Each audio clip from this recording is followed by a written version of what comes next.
Video பார்க்கறதுக்கு முன்னாடி மறக்காம நம்ம சேனலை சப்ஸ்கிரைப் பண்ணிக்கணுமா. அப்படியே பக்கத்தில் இருக்கிற பெல் பட்டனையும் ப்ரெஸ் பண்ணிக்கணுமா. வணக்கம்மா. இன்னைக்கு நம்ம வீடியோவில் முருங்கைக்கீரை குழம்பு எப்படி செய்யுதுன்னு பார்க்க போகிறோம். வாங்க நம்ம வீடியோவில் பார்க்கலாம். 3 வெங்காயம் பெரிய சைஸாக கட் பண்ணிக்கோங்கம்மா. தக்காளி 3 தக்காளி பெரிய சைஸாக கட் பண்ணி போட்டுருங்க. பச்சை மிளகா ஒரு 6 மிளகா காரத்துக்கு ஏற்ற மாதிரி போட்டுங்கம்மா. பூண்டு ஒரு 10 பீஸு, 1/2 ஸ்பூன் மஞ்சள், 2 பெருங்காயம், நீங்கள் தூள் பெருங்காயம் கூட போட்டுக்கலாம். 1 கப்பு துவரம்பருப்பு கழுவிட்டு ஊற வச்சு வச்சுருக்கோமா, போட்டுக்கலாம்.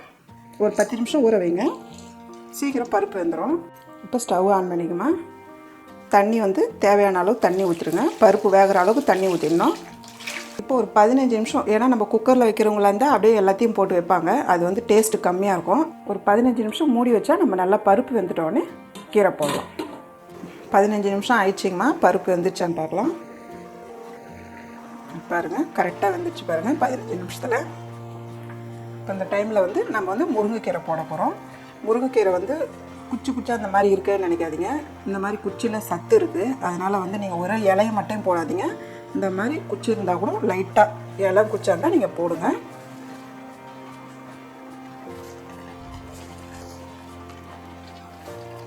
போட்டு ஒரு கிளறி விடுங்கம்மா.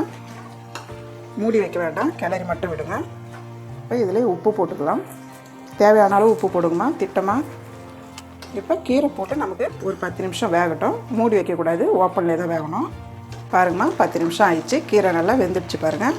கீரை ரொம்ப குழப்பாக வேக வைக்கக்கூடாது. இந்த பச்சை கலர் அப்படியே இருக்கணும். முருங்கீரை உடம்புக்கு ரொம்ப நல்லதுமா. வாரத்துக்கு ஒரு நாள் முருங்கீரை சேர்த்துக்குங்க. இந்த மாதிரி குழம்பா வைக்கலாம், பொரியல் பண்ணி சாப்பிட்லாம். முருங்கீரையில் அவ்வளோ சத்து இருக்குது. கொஞ்சமாக புளி போட்டுக்குங்க.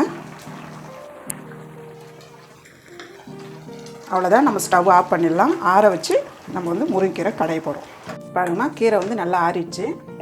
இப்போ நம்ம ஜாரில் எடுத்து போட்டுக்கலாம். நீங்கள் சட்டி இருந்து கடையிறவங்களா இருந்தால் கடைங்க, இல்லைன்னா ஜாரில் மிக்சியில் போட்டு கூட நீங்கள் கடைஞ்சிக்கலாம். பாருங்கம்மா, இந்த கரெக்டாக இந்த பதத்துக்கு நம்ம மிக்சியில் கடையிறதுனா இந்த பதத்துக்கு சட்டியில் கடையிற அளவுக்கு வந்துடணும். ரொம்ப நைஸாக மசியக்கூடாது. இந்த மாதிரி கொரகொரன்னு தான் இருக்கணும். அப்போ தான் டேஸ்ட் ரொம்ப நல்லாயிருக்கும். இப்போ நம்ம கீரை தாளிச்சிக்கலாமா. ஸ்டவ் ஆன் பண்ணிக்கோங்க. ஒரு சின்ன கடாய் வச்சுக்கோங்க. கொஞ்சமாக ஆயில் போட்டுக்கோங்க. 2 பூண்டு பல் தோல் எடுத்துகிட்டு நசுக்கி வச்சுருக்கோம்மா, போட்டுக்கோங்க. கடுகு உளுத்தம் பருப்பு 1 ஸ்பூனு, 2 காஞ்சி மிளகா பொடியை கட் பண்ணி வச்சுருக்கேன். அவ்வளோதாம்மா, ரொம்ப கருகு விடாதீங்க.